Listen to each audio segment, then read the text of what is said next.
Hello, this is Kevin from Team 21229, and today we'll be going over tuning the translational PID for Pedro pathing. To start tuning the PID, push the robot left and right, and observe how the robot corrects back to its starting position. Based on our observations, we can start adjusting our PID coefficients. Throughout this process, we won't recommend modifying the I value, and instead we'll be mostly tuning the P and D values. This process will involve a bit of trial and error, and let's first tune the proportional value and set all other coefficients to 0. Generally, the P value will control how aggressively the robot corrects back. For example, with a lower P value, the robot will correct back more slowly, and in some cases it's not even correcting at all. We can solve this by having a higher p-value, which will cause the robot to correct back more quickly and aggressively, but increasing it too high isn't recommended because it can cause a lot of overshoot and oscillation while the robot's correcting back.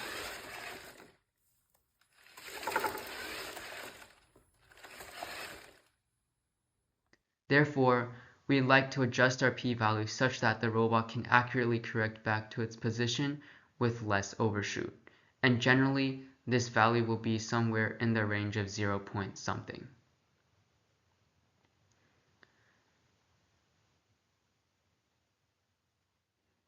At this point, don't worry if the robot isn't correcting for its heading, because we're only tuning the translational PID, whether the robot can correct back from left and right errors appropriately. Also, at this stage, don't worry if there's just a little bit of overshoot while it's correcting back, because tuning the D term later will help mitigate that.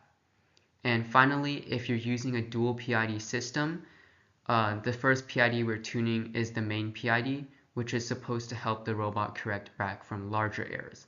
So don't worry if it has just a bit of error while correcting back, because tuning the secondary translational PID will help deal with those smaller errors.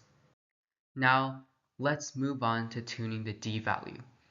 Generally, increasing the D value will help dampen the overshoot or oscillation created when the robot is correcting back to its starting position.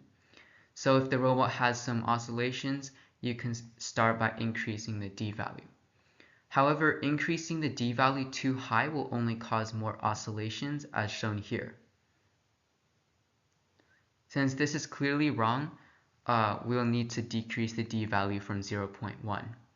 And for the majority of the cases, the D value being somewhere in 0.0 something should work well.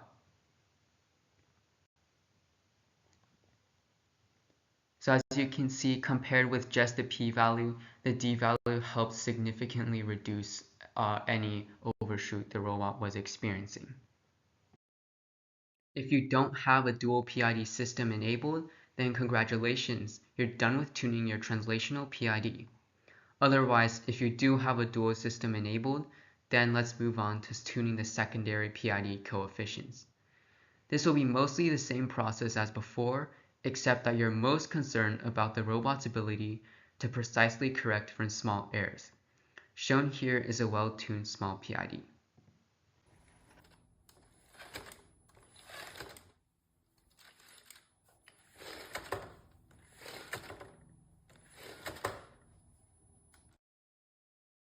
If you've completed all the steps before, then you've successfully completed tuning your translational PID.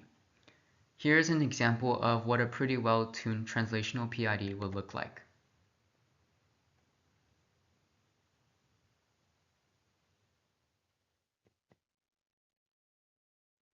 Thank you for watching, and in the next video we'll be covering how to tune the heading PID.